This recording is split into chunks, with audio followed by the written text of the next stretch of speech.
topics and opinions expressed in the following show are solely those of the host and their guests and not those of W4CY Radio, its employees, or affiliates. We make no recommendations or endorsements for radio show programs, services, or products mentioned on air or on our web. No liability, explicit or implied, shall be extended to W4CY Radio or its employees or affiliates. Any questions or comments should be directed to those show hosts. Thank you for choosing W4CY Radio.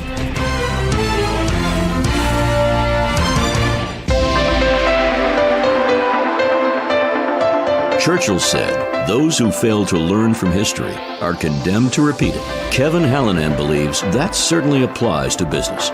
Welcome to Winning Business Radio, here at W4CY Radio. That's W4CY.com. And now, your host, Kevin Hallinan.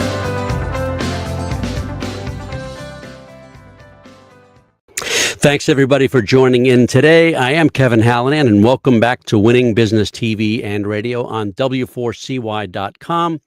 We're streaming live on Talk4TV.com, in addition to Facebook, and that's at Winning Business Radio. And, of course, we're available in podcast after the live show on many platforms, all the ones you know, YouTube, iHeartRadio, Spotify, Apple. Again, wherever you find your favorite podcasts, we are there. The mission of this show, Winning Business Radio and TV, as regular viewers and listeners know, is to offer insights and advice, really to help people avoid the mistakes of others, to learn best practices. Those are the how-tos, the what-tos, the what-not-tos, to be challenged and hopefully to be inspired by the successes of others, those consultants, coaches, advisors. Today's an author, founders and owners, entrepreneurs. He's also an entrepreneur, people with expertise. But, you know, virtually every successful person I've ever had a chance to talk to has had some form of failure in their lives and careers. So while we all have to get our knees skinned once in a while, I'm driven to keep those scrapes from needing major surgery. Let's endeavor to learn from history so we don't repeat it.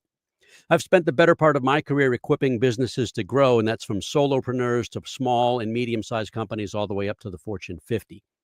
I've seen some of those companies win, and to varying degrees, I've seen some fail. I've had the opportunity to rub elbows with some of the highest performing people around and with some who probably should have found other professions. In my own businesses, I've had lots of success, but some failures too. So I like to think I've learned a lot from those experiences. And of course, you're going to hear from me, my opinions and insights. But anybody who knows, anyone who knows me will tell you I have sometimes a hard time staying quiet, Frank. But more importantly, together we'll hear from experts, those consultants, coaches, authors, advisors, founders, owners, entrepreneurs. And today, my guest is Frank Lobb, retired U.S. Navy pilot and author of, ready, The Big Lie in My Healthcare Bill. I was intrigued, but then not happy when I read this. And so you'll get the same response, I think. Frank Lobb is a retired U.S. Navy pilot with a long and distinguished career outside the Navy, including roles as general manager for DuPont Process Instruments and then for DuPont's environmental services business. After retiring from DuPont, Frank served as a principal consultant at Monsanto and then Clean Air Engineering on regulatory law and compliance. It was this extensive background in the law and compliance that allowed him to be credited with forcing the EPA to scrap 3 years of work on the Clean Air Act. I want to hear about that, and rewrite the compliance section of the act around his recommendations. And it was this same background and expertise that allowed Frank to access and dissect the carefully hidden contractual provisions that the healthcare industry uses to deny care and coverage patients are owed from their health insurance. Now 86, Frank lives on a 2-acre working farm with Angie, his English wife, in Chester County, Pennsylvania, along with Angie's 17 ducks and their 2 English Springer Spaniels. From there, together with their son and son-in-law, they own and operate the leading hardware and supply business in the region. And in keeping with his age and longstanding promise to Angie, Frank has promised this will be his very last book on healthcare because he's finally found the solution to the fraud and misrepresentation in the nation's health insurance that he has sought for so long. Frank, welcome to Winning Business Radio. Oh, thank you very much. I really got a kick out of the introduction. Well, it's a good one. I mean, it's long, but there's a lot in there, and I didn't want to water it down too much. I want people to understand who you are and how you came to this place. Let me add something. I did force EPA to write the compliance Sure. Clean Air Act, but I didn't take away the environmental piece. I simply made EPA comply with the law as Congress had written it. Well, that still doesn't sound like an easy task. It's different. In other words, I wasn't arguing what was right or wrong, Right. other than you can't do something other than Congress Yeah. dictated in the law.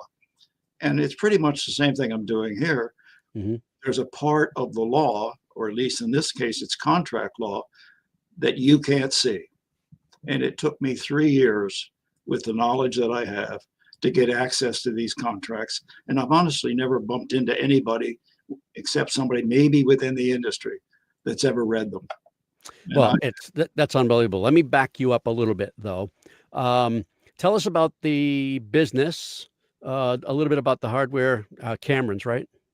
It's we have about 50 employees, and we're a Mhm. hardware and supply business. We're the largest, actually, firearms supplier in the southeast corner of Pennsylvania. Mhm. We have a long hunting tradition. We've got a 200-acre farm that backs into 2,000 acres of woods and fields, Wow. and that's the way we like to live. We live in the bigger world, but this healthcare thing is simply. I had a situation years ago Mhm. where they denied care for somebody in the family. And Yeah, this was your first wife, right? yes, Mhm. and she died. And I had offered to pay for it. I said, when Blue Cross refused to pay, I said I'd pay. And I was told I couldn't. They wouldn't allow me to pay. All right, stop right there. How does that work? I mean, that doesn't even make sense. Well, it does. Let's get into this. Sure. Yeah, go ahead. We'll jump in. Way back, 35 years ago, the Supreme Court ruled unanimously Mm. that healthcare insurance companies could induce rationing. In other words, induce, because they can't force it. An insurance company has no legal right to determine what is appropriate healthcare. That's up to the docs, right? End of statement. Period. Okay. Only your doctor can do that, and only the Okay. doctor in attendance, not the guy down the block. Only the Interesting. guy that's holding your hand. So it's not a doctor at the insurance company. It's not a doctor administrator. The right word there legally is no standing. I don't care what he says. He can do what he wants. But the thing is that the insurance companies have had the power to decide what they're going to cover. And if you look at their contracts, they give themselves the power to deny coverage anytime they want. But that's Well, not I for think we've all experienced that, but go ahead. Yeah. but that's not enough for them. And that's what I ran into. They don't just deny coverage for you, they deny all payment for anybody that's in network. So anybody that's got a contract with the insurance industry, when they deny coverage, they bar everybody within the in-network community from accepting any money for care for you. So And that's that what happened. practically speaking, that ceases care for that particular ailment or situation. And if you think about, if you look at healthcare, 50% of the family bankruptcies in the country are for a healthcare bill. Well, that's not for a bill for a doctor bill where you went and spent $30 or $100 to go see your doctor. That's for a hospital bill. That's for cancer. That's for major accidents, right? Yeah, that's where a hospital bill 3 days can cost you $100,000. And so, how many hospitals you think are going to give you care when they know they're not allowed to bill for it? And it could cost thousands. All right, but they do bill. Well, what they do is they find a way to say no. And they make it sound like the whole issue is the insurance. No, because the rules that they have, matter of fact, I have a podcast I just wrote for Substack. And what I said was Einstein said years ago that you have to know the rules of the game and then play it better than anybody else. And anything we know about health insurance is deliberately false. It's not insurance. It's not yours. The bill is not yours. The contracts say they can only bill the provider, the in-network provider. Okay. And we are assured of getting all the care that our doctor says we need, regardless of reimbursement. Now tell me where you find that in any discussion with your doctor, the hospital, or anybody within the American healthcare system. All right. So I'm a patient. I'm a regular person like you or anybody else. I have a series of doctors because I'm older. I don't have one pediatrician or, one GP because I'm young and healthy. Stuff happens when you get older. So we have a series of doctors. We go there. They treat us, then we get a bill. Well, In other words, that's our perspective as patients, right? I'm in the hardware business. I'm sitting in the office. Yeah. And we could send bills to everybody. Mm-hmm. That doesn't mean they're due or they should pay us. But So, we pay them because we don't know otherwise. because we don't know any better. Mm. And if I could do that in the hardware business, I'd be a millionaire overnight. Okay. What do? They tell you when that you have insurance. It's an insurance product. No, it's not. Under law, it is not insurance. Insurance, there has to be a contract between you and the insurer, and there is no such thing. They make you think it's yours. And when you go into any hospital, there's that little piece of paper on the wall. You take responsibility for whatever your insurance. You got to sign the little electronic signature every time I go. Sign the little electronic signature pad. Well, you can't sell something when you surrender the right to bill for it. A long time ago, when they signed these contracts, they surrendered the right to bill you so long as it's medically necessary care. Mm-hmm. And any care you get from your doctor is medically necessary by definition, because he's not allowed to give you anything else. All right. What about the instances where a doctor says it's medically necessary, but the insurance company says we don't agree? Well, I can say it's not medically necessary. What basis in law do I have to say that? The insurance company is simply using its hidden authority to deny coverage anytime they want, and not telling you that you can't be billed for it, but you're still owed it. Okay. So take us back, if you don't mind. Give me a little bit more of the specifics around your wife's situation. I mean, you got hammered with bills. I mean, how did you start to figure this out? Well, I had a lot of experience in reading contracts and so forth. I came out of the Navy and I went to work for DuPont, and I became a general manager and then Process Instruments and a few other things. And I was supposedly very good at writing contracts. And then I got off onto the environmental side because DuPont was very deeply involved in defining the entire environmental, at least air compliance. And then I got into determining regulatory compliance, and I toured the country with EPA, helping people understand what constitutes compliance. So when I lost my wife, I thought, what do you mean? How can you deny me the right to pay for the care for my wife? So I took him to court, and we were in court for 8 years. This is a particular insurance company now. Okay. Insurance company. But see, I was wrong then, because I sued the insurance company. They have a right to do what they did. Now, they lied like a rug, but that's another story. Okay. But I did not understand this system until years into it, when I finally forced my right, or got the ability to go into a library and sit down and read the contracts. And just to help everybody understand, I knew, because of what I was doing in air compliance and down in Washington, that if I made enough phone calls, I'd find somebody that would let me read these. So I was allowed into the library, and I was allowed to take all the notes I wanted, but I could not copy anything, and I could not use anything directly. Now, what made it so easy is, one, I know contracts. Two, they're all the same. I don't care whether you're looking at Pennsylvania or California or Florida. These are essentially, from a legal standpoint, identical contracts in terms and conditions. Once I understood those, then I had the basis to take the system apart. Because, like coverage, if you're buying insurance, the first thing they're going to tell you is what's covered, right? But the first time they say it's not covered, they deny the very thing they said up front was coverage. They use coverage two different ways. It's what they claim they might cover, when they don't say it that way.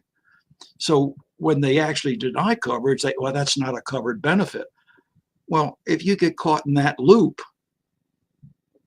and haven't read the contracts to separate the two totally different definitions, how do you confront that? How do you deal with it?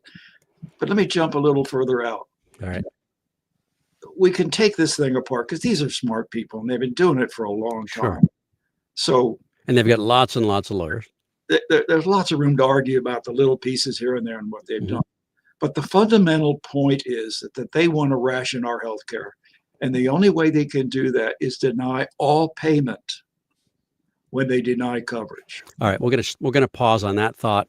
We're gonna come right back to that after 1 minute. Everybody, we'll be back with Frank Lobb in just 1 minute. You're listening to Winning Business Radio with Kevin Hallinan on W4CY Radio. That's W4CY.com. Don't go away. More helpful information is coming right up, right here on Winning Business Radio. Have you ever dreamt of being on the radio? Well, now is your chance. Be a radio show guest on the #1 ranked internet radio station and promote you and your business for free. Yes, you heard it, free. Business advertising right here on W4CY.com. Call 561-506-4031 now to get booked on one of our shows. That's 561-506-4031. Get your free advertising now. And now back to Winning Business Radio with Kevin Hallinan, presenting exciting topics and expert guests with one goal in mind, to help you succeed in business. Here once again is Kevin Hallinan.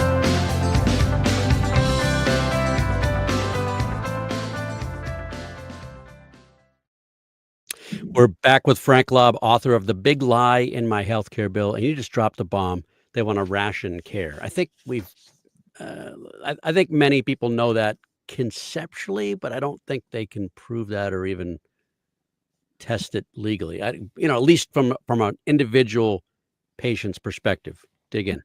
Yeah, well, this is going to be fun. Yeah. Let's have some fun with this. In the introduction, you mentioned that I had promised my wife not to write another healthcare bill. Yeah. Because I finally had the answer. And the answer is I no longer have to fight them. I only have to ask the right question. Because there's a thing called the Fair Debt Collection Practices Act. Mm-hmm. And what that says is if I write a letter asking a couple of questions, reasonable questions about the bill, they have to answer the questions or they cannot enforce the bill. Well, the questions I would ask about the pricing and the cost and this and that are really simple. And they're in the book. There's letters in the book. I mean, really simple things to do. But they can't answer them because the contracts I'm talking about have a confidentiality provision that doesn't allow any of that information to be disclosed. So who are you writing the letter to, the doctor or the insurance company? Let's talk hospital. Hospital. Okay, right. Okay, because I mean, let's not go to war with our doctors because we need a good doctor. That's our access point. If we shut that down, we have no access. Period. Yeah. So the issue really is the big bill with the healthcare, the hospitals across the country, and that's where the money's spent. And only something like 7% of all the bills really are out of network. So what we're talking about are the in-network hospitals across the country that have the same contracts that I'm referring to as provider contracts or provider agreements. Okay. And they bar all payment. When the insurer says no to coverage, they're not allowed to take any money whatsoever. Matter of fact, I got to fumble for a minute, but Yep. Take your time. Shall the provider bill, charge, collect a deposit, seek compensation, remuneration, or reimbursement, or have any recourse against the covered person or persons? In other words, you can't bill, you can't take money, they can't do anything. That's what the providers have agreed to. But since you've never seen it, your listeners have never seen it, and there's another neat little, these are smart people. There's a thing that most people don't know about also. It's called a 30-day window. It's actually for collection, but it gets lost in who is a collection agency and who isn't. And the way it works is that 30 days after the issuing of a bill, if you haven't properly refuted it, contested it in writing to the right person, it's accurate in law for enforcement. Is email considered in writing? It's considered accurate and enforceable. So while you're making your phone calls to the insurance company, Oh, begging right. for more coverage, which they have no obligation to give you. The bill's ticking away on its 30-day window at the provider, and you're toast. Because at the end of the 30 days, Yeah. whether it, and when I say I want to be careful here, the bill was originally written for collection agencies, but it's very difficult to tell whether it's a collection agency or whether it's the provider and so forth. The point is, after 30 days, the clock has run out and you don't really have a right to contest it. Now, when I said earlier that I finally had my answer, the Financial Consumer Protection Bureau, which Trump has kind of decimated, but they publish studies and so forth, and something like 80% of the hospitals are in error. Hospital bills are in error. I saw that. Unbelievable. Yeah. We have a right to ask for a bill that we can understand. And let me just say it and keep it simple. They can't do it. So if we write a simple letter asking for a bill we can understand, they can't give it to us. And let me give you a simple example. Yeah. Now, this one actually was Medicare, but it's the same thing. And I had a small operation, had to have it surgically, I have a tooth removed surgically. And I was actually in the operating room ready for them to start. And two people come in with a credit card machine and want $3,000 before they do the, before they will proceed. And I have four policies. Anyway, I didn't win the argument, so I gave him a credit card. Got the operation, and I came out, and I immediately called my credit card company, disputed it, and I sent a letter to the state of Pennsylvania contesting the bill. I had the $3,000 back immediately, and they never once tried to defend the bill. Wow. Never. They sent me 2 invitations to come back for a follow-up procedure, and they sent me a birthday card. Now you tell me, if I had actually stiffed them and owed them $3,000, do you think they would have not come after me? Not likely. No, they have no legal standing. I simply had to ask. Well, the practice of doing that in that dramatic moment in the OR anyway seems ridiculous. Well, it is, but had I given them the $3,000 and not known what I know and how to contest it and what's in the book, I'd have lost $3,000. And the only reason I bring up that example, because it's personal, I know it well, but the fraud is so big and so real that if you ask the question and disclose it, the system blows up. And I have a very good friend who is a former director of billing for one of the largest hospitals in the area. And I asked him about this, and he said, if I got a letter like that, I'd round trash it. I'd put it in the trash can and move on, which is what they do. So I'm not telling you that we can fix the system, but I am telling you, rather than read all the books that just, pardon my language, but bitch about the way it is, why not understand how they're playing the game, and then, per Einstein, play it better than they do and call them on their own game. In other words, I don't owe the money. So do you feel they're being, I don't know if I should choose the words carefully or just say what I'm thinking. Do you feel like they're being dishonest in the design of their, quote, program? I cover it in the book, and it's a very good question. I mean, are all these people crooks? No industry, and I work for a big industry, and there are ethics issues and so forth. But if you go back and look at how healthcare was developed, I equate it to being on a pond and you step out on thin ice. And every step you take, it's not so bad. And then you get so far out on the ice, you can't turn around. And so what I think, at least I would describe it, is they took step by step by step to where we are today. And now nobody knows how to turn around, because this is a $4.3 trillion market. That's with a T, trillion. Okay. And they're making money hands over fist. Hard to turn that off. They're not in trouble. They separate their money. they have the trust fund and the endowment funds and so forth, and then they do their operating costs. They're fine. And what we have is what's called in economics an inelastic market, where we've given the insurance companies monopolies. They own their territories. They can charge and do whatever they want because there is no competition. And, we get from Washington, well, what we need is competition. Are you kidding me? If you're talking about healthcare costs, how many people really shop hospitals when they need care? Not many. And even then, how would you know? There are 77,000 different billing codes. Is that where most of the errors are? Is that what? Is that where most of the errors are? If it's an 80+% error rate on these bills, do you think it's mostly in the codes? One could infer that. I'm not going to do that because I know that they have no right to bill me in all kinds of areas to start with. So if I throw that in, the 80% sounds small. I had breakfast a number of years ago with a doctor and his wife. They were both doctors, large hospital down in Maryland. And I brought this issue up and they both broke out laughing. And what they said was that over 60% of the bills are created in the billing office, not in the hospital. So that's just hearsay. That's just people. Okay.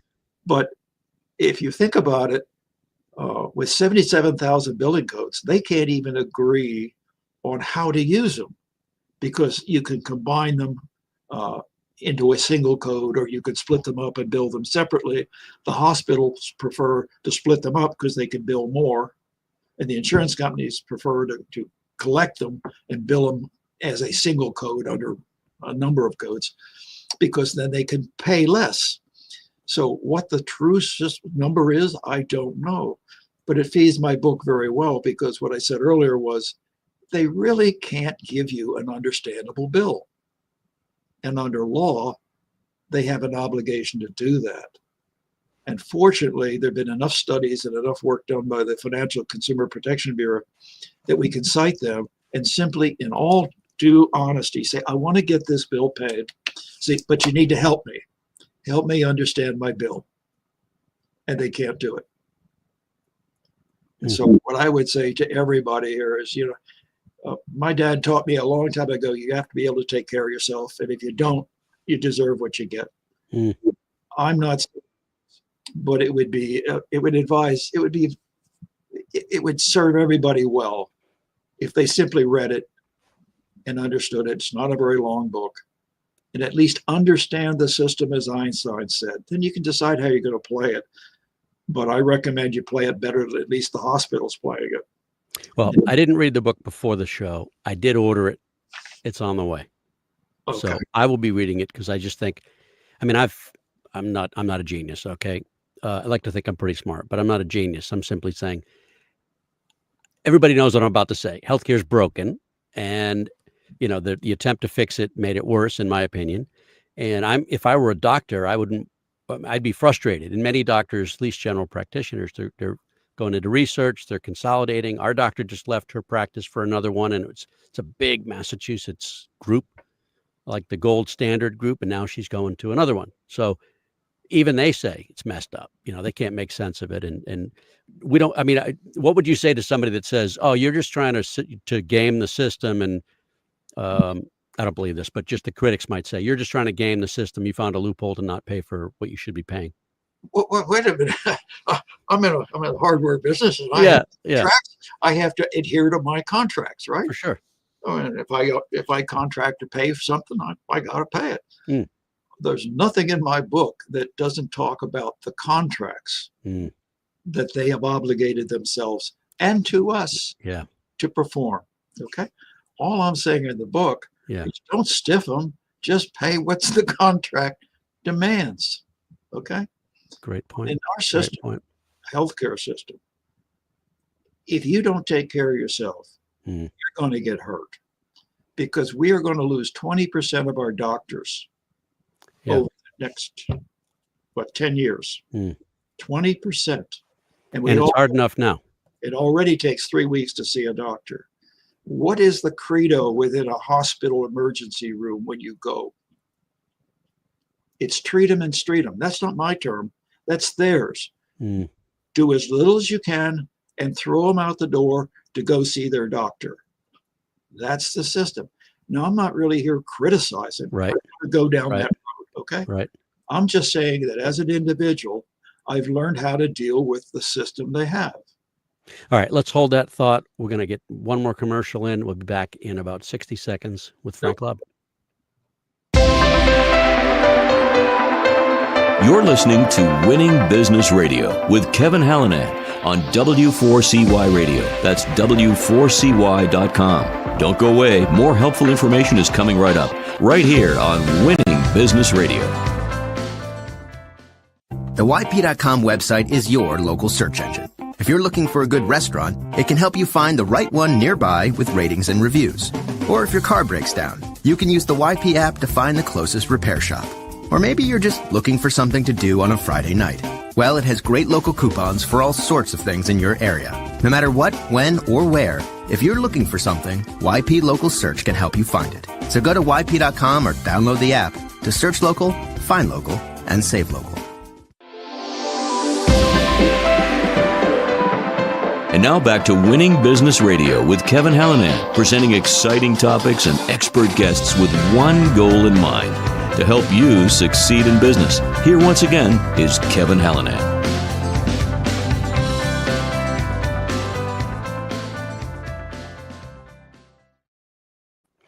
We're back with Frank Lobb, author of The Big Lie on My Healthcare Bill.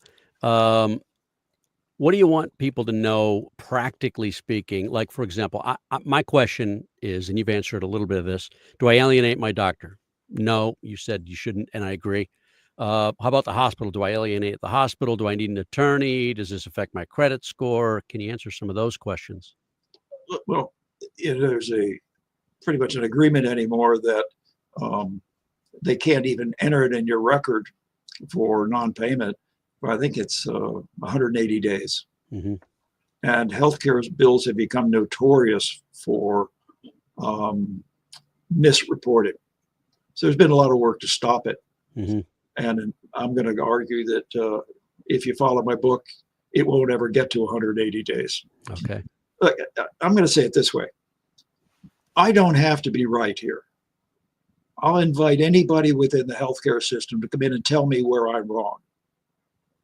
Now, I've talked to them. And every time I've gotten to the subject of, well, tell me where I'm wrong, they've left the room. Mm. And I'm not joking. My wife and I had dinner, and we happened to sit at a bar at a golf club. And there was a guy sitting next to me, and I had my book with me, and I had it laying on the bar. And we got into a discussion on the book, and he obviously was going to make fun of me. And he clearly was an attorney. Until he learned that I had read the contracts.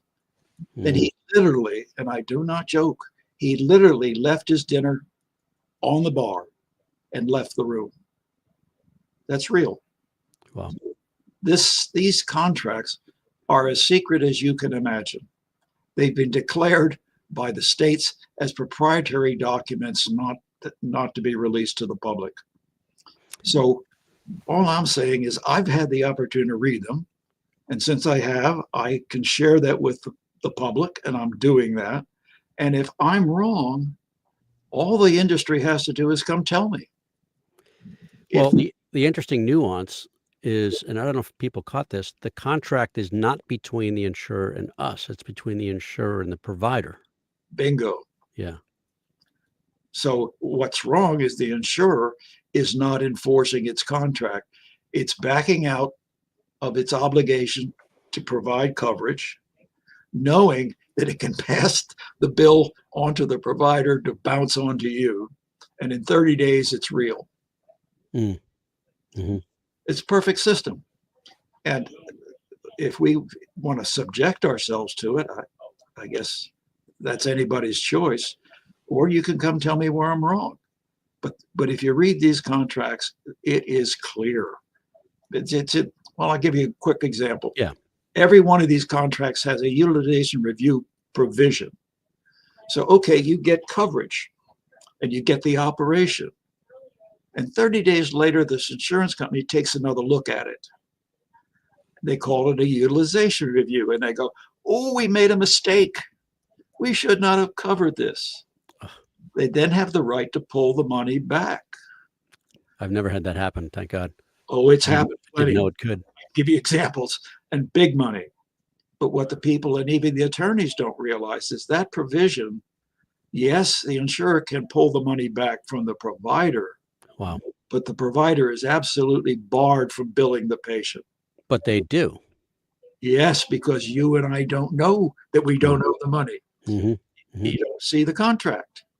If you got insurance for anything else, you'd have a contract you could review and then hold the people accountable. You have no such contract. You have no ownership of what you have.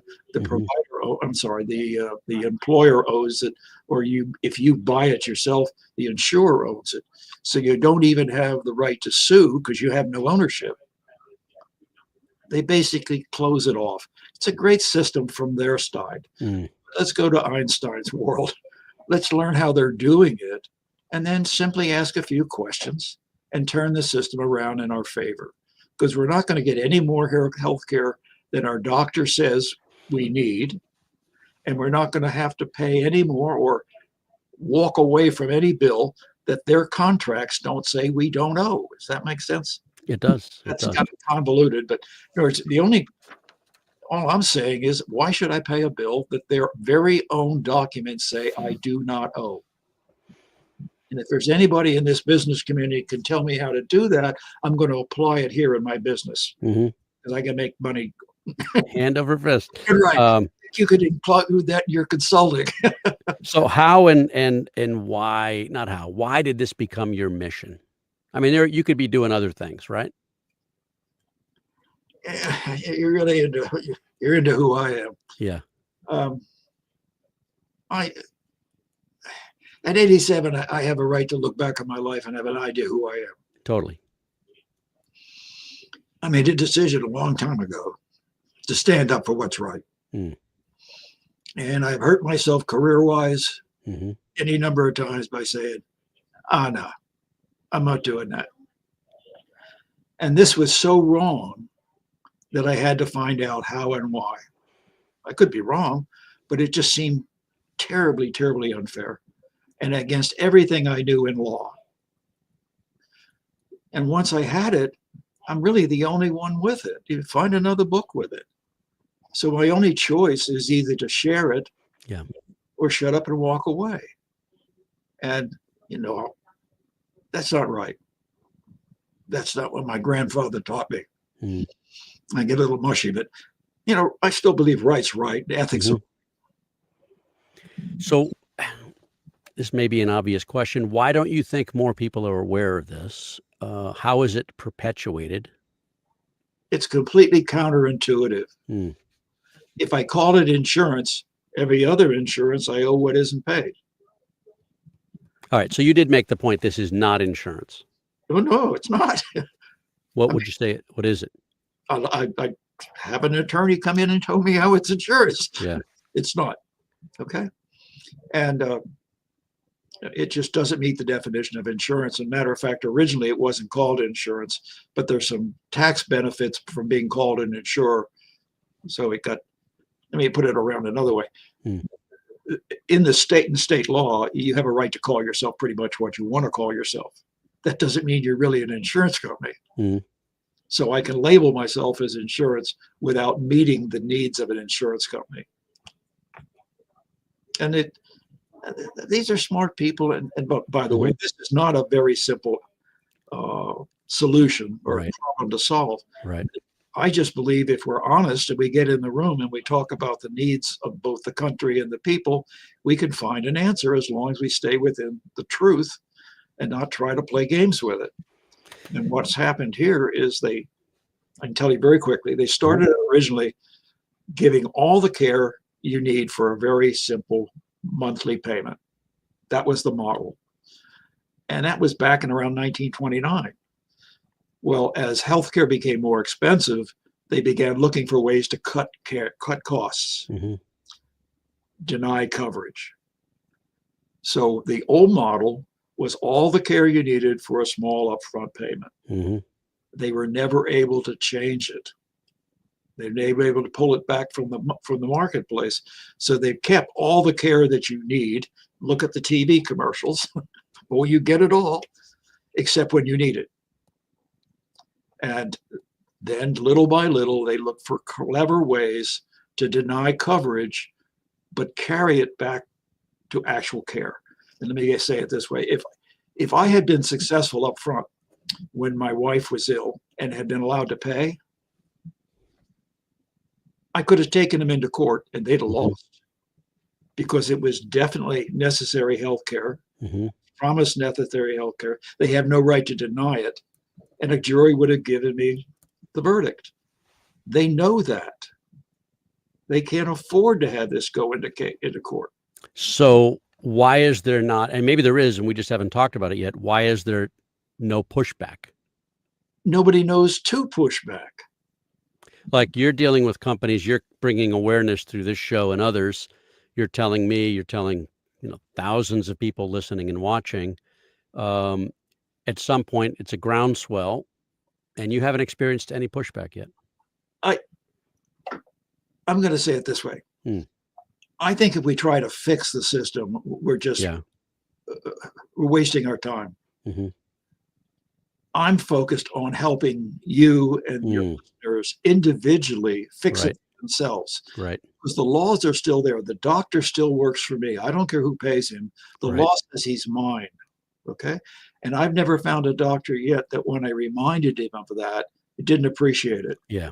And when I remind them that of the payment in the system and I don't know what the insurer fails to pay, they know and appreciate it, because that's the system they're working in. Okay. So they don't like this system any better than we do. Yeah. I was just going to say, I've had conversations with doctors and nurses and providers, and they don't like the system. No. And by and large, they're not directly tied to the payment. They're working for a much larger company and have nothing to do with the billing. They're just giving you their 15 minutes of time and on to the next. And to show you how disconnected they are, doctors used to aim for something like 800 patients. They're now being asked to service 3,000. Wow. Yeah. Wow. I'm an engineer, and I was supposed to. Yeah, that math doesn't really work. If you give me 3,000 projects, then I'm going to leave. Yeah. Well, and that's happening. Oh, yeah. It's happened. And that's when the doctor comes in and knows you know better than what's on his flat screen on his laptop. But there's no way he could know 3,000 patients and know you individually and what's really, one last quick comment here. Yeah. We're talking about AI. Think of AI. How do you know who made the decision if you're using AI? I now know that if my doctor makes a decision of what I need, it's him. I can look to him. He's responsible. Just like an engineer, if I build a bridge and put my name on the drawings. If AI makes the decision, who do we look to for the decision? Great point. Let's hope it doesn't come to that. It's huge. I mean, you can't say, well, the software did it. Somebody, at least in our system of law, has to be responsible for putting their name on the document. And computer. And by the way, there was a period of my time when I designed computer systems. But anyway, it's once systems get that complicated, you cannot understand. The mind cannot understand how we got here. So anybody that would sign for the decision made on AI under an AI system, they'd be out of their mind, because they'd have no idea how we really got there. Yeah. So by and large, you asked me back, why am I doing this? Yeah. I have the information. I'm just not somebody to bury it. I've done my best to share it.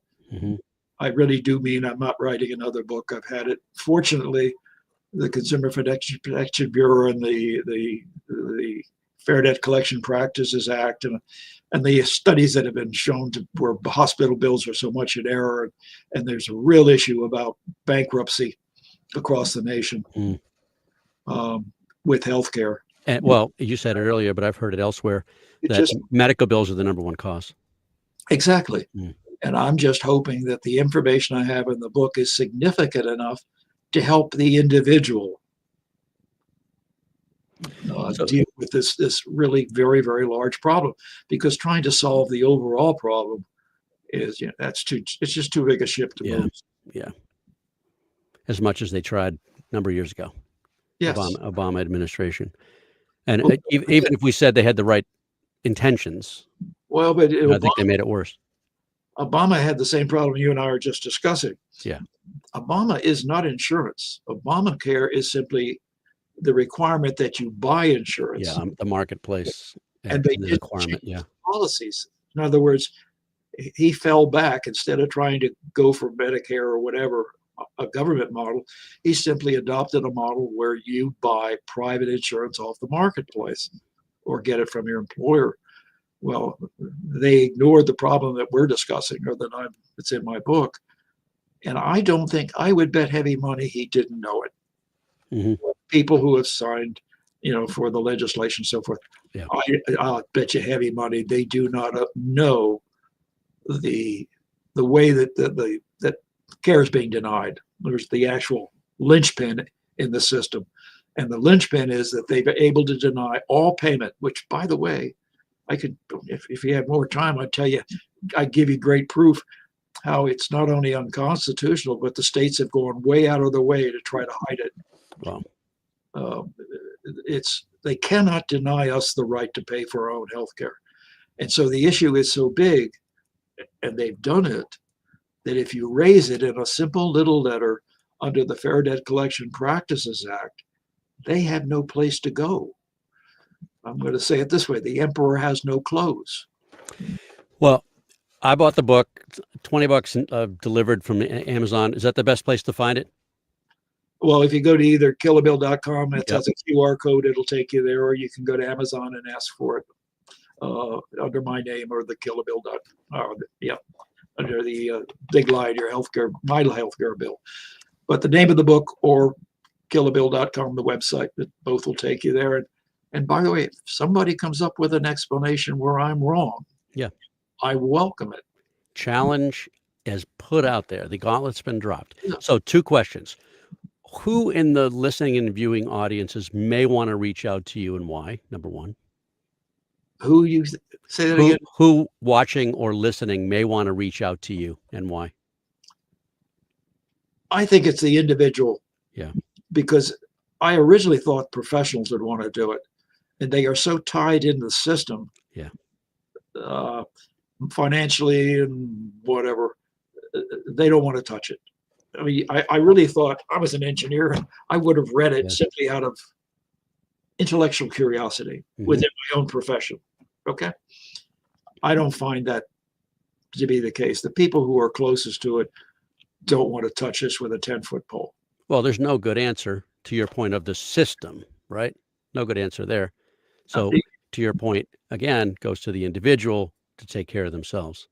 Short of really retooling the whole thing, rewriting it, restructuring it, there can be no sense. But there can be a solution for the individual. And eventually, like most things in the United States, money brings solutions. Yeah, it does. And if enough of us put our hand up and ask a couple of questions, they'll have to address it, and we'll sit down, probably come up with a solution. Well, that's why I want to get this word out. I know it's grassroots. I know it's a long slog, but getting this message out is important. It also speaks to your entrepreneurial nature. By the way, thank you for serving for more than 20 years, 22 years in the Navy. Appreciate that. His name is Frank Lobb. The website is killabill.com. You can reach him there, and you can also reach him at his phone, 267-446-3826. Frank, we're out of time. Thank you so much for being here. I really appreciate it. I do too. I really appreciated this and enjoyed the discussion. Seriously. Thank you. And thanks everybody for watching and listening. This is a show about business and business challenges. This one happens to be personal. If you have concerns, though, about the sales effectiveness of your company, whether your sales team is you or very small or it's very large, feel free to reach out to me on Facebook or LinkedIn at Winning Business Radio. Drop me a note if you want. One of my many email addresses is Kevin at winningbusinessradio.com. Our company is Winning Incorporated. We are part of Sandler Training. We develop sales teams into high achievers and sales leaders into true coaches and mentors. Hey, we're not right for everybody, but maybe we should have a conversation. Thank you, as always, to Juan, producer and engineer extreme, for another job well done. Be sure to join us next week. That's Monday, April 21st. My guest would be longtime friend and author John Cady. He's authored several books, including the new young adult urban fantasy novel series, Angela of Death. Until then, this is Kevin Hallinan. You've been listening to Winning Business Radio with your host, Kevin Hallinan. If you missed any part of this episode, the podcast is available on Talk4 Podcasting and iHeartRadio. For more information and questions, go to winningbusinessradio.com or check us out on social media. Tune in again next week and every Monday at 4 p.m. Eastern Time to listen live to Winning Business Radio on W4CY Radio, W4CY.com. Until then, let's succeed where others have failed and win in business with Kevin Hallinan and Winning Business Radio.